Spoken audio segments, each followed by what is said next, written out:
Pattaya শহরটির ইতিহাস বেশ সমৃদ্ধ এবং বৈচিত্র্যময়।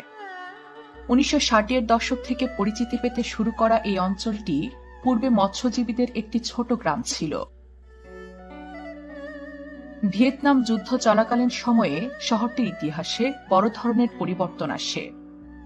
1961 সালে ভিয়েতনাম যুদ্ধের সময় মার্কিন সৈন্যরা থাইল্যান্ডে এসে পাতায়াকে তাদের বিশ্রামের স্থান হিসেবে বেছে নেয়।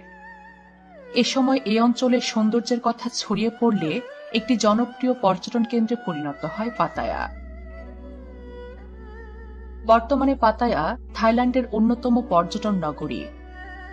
এর আধুনিক অবকাঠামো, বিনোদন কেন্দ্র, নাইট লাইফ এবং সমুদ্র সৈকতগুলো বিশ্বের বিভিন্ন প্রান্তের পর্যটকদের আকর্ষণ করে। তবে শহরটির একটি বিতর্কিত দিক অনেক পর্যটককেই বিভ্রান্ত করে তোলে, কারণ এখানে দেহ ব্যবসা খুব সাধারণ একটা বিষয়। এ কারণে কেউ কেউ পাতায়াকে থাইল্যান্ডের পাপের শহর বলে আখ্যায়িত করে থাকেন। জানা যায় অনেক আগে থেকেই শহরটিতে পতিতাবৃত্তি বৈধ। 2017 সালের শুরুতে যুক্তরাষ্ট্রের দ্য সান ও দ্য ডেইলি মিররের নিবন্ধে পাতায়াকে যৌনতার রাজধানী হিসেবে আখ্যায়িত করা হয়েছিল, যদিও থাইল্যান্ডের সরকার এ সংবাদকে অস্বীকার করে তীব্র নিন্দা জানিয়েছিল। তবে শুধু নাইট লাইফের হাতছানির জন্য নয়, বরং পাতায়ার প্রাণবন্ত ঐতিহ্য পর্যটকদের আকর্ষণ করে। ফুটপাতের খাবারের স্টল থেকে শুরু করে নামি দামি রেস্তোরাঁ, সব জায়গায় সুস্বাদু খাবারের দেখা মিলবে। থাই খাবার হিসেবে পাতায়ার জনপ্রিয় একটি খাবার হল প্যাড থাই, যা মূলত মাংস দিয়ে রান্না করা নুডলস। এছাড়াও সাম লামু নামক পেঁপের সালাদ এবং শুটকি দিয়ে তৈরি টমিয়াম স্যুপ স্থানীয়দের জনপ্রিয়তার শীর্ষে।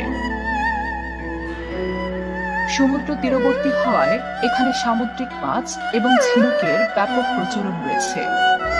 তবে অবাক করা বিষয় হল, পাতায়ার রাস্তায় এমন কিছু খাবারের স্টল দেখতে পাবেন যেখানে বড় পিঁপড়া ও বিটলের মতো পোকামাকড় ফ্রাই করে বিক্রি করা হয়।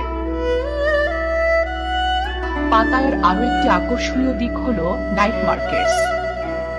এখানে খাদ্যরসিকরা স্ট্রিট ফুড ও সি ফুডের মতো নানান স্থানীয় খাবার উপভোগ করতে পারবেন। পাতায়ার সমুদ্র সৈকত থেকে সোজা পূর্ব দিকে দেখা মিলবে পাতায়া ফ্লোটিং মার্কেটের। এখানে নৌকায় করে বাজার ঘুরে দেখার পাশাপাশি স্থানীয় খাবার উপভোগ করতে পারবেন দর্শনার্থীরা। তাছাড়া হস্ত ও কারুশিল্প, ঐতিহ্যবাহী থাই পণ্য এবং বিভিন্ন সুভিনিয়র সংগ্রহ করার সুযোগ রয়েছে। শপিং করতে ভালোবাসলে পাতায়ার টার্মিনাল 21 ভ্রমণ করা আবশ্যক।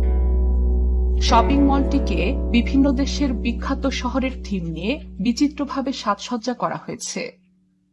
শপিং, খাওয়া দাওয়া কিংবা বিনোদনের জন্য এটি একটি আদর্শ স্থান। এখানে আগত দর্শনার্থীদের জন্য বিনামূল্যে শাটল বাসের ব্যবস্থা রয়েছে। এই শহরের যোগাযোগ ব্যবস্থা বেশ উন্নত। বিমানবন্দর, সমুদ্র বন্দর এবং উচ্চগতির রেলপথের মতো উন্নত পরিবহন ব্যবস্থা রয়েছে শহরটিতে। পাতায়া থাইল্যান্ডের সবচেয়ে দ্রুত বিকাশমান শহরগুলোর একটি। বর্তমানে শহরটি ব্যবসা এবং বিনিয়োগের জন্য বিশ্বব্যাপী গুরুত্বপূর্ণ কেন্দ্র হিসেবে পরিচিতি পাচ্ছে। এখানে বিভিন্ন আন্তর্জাতিক ইভেন্ট এবং কনফারেন্সের পাশাপাশি নানান আন্তর্জাতিক উৎসব পালিত হচ্ছে। বিশেষত পাতায়া ইন্টারন্যাশনাল ফায়ারওয়ার্কস ফেস্টিভ্যালের কথা না বললেই নয়। এ সময় বিভিন্ন দেশ থেকে আসা দলগুলো একত্রে জমকালো আতশবাজি প্রদর্শন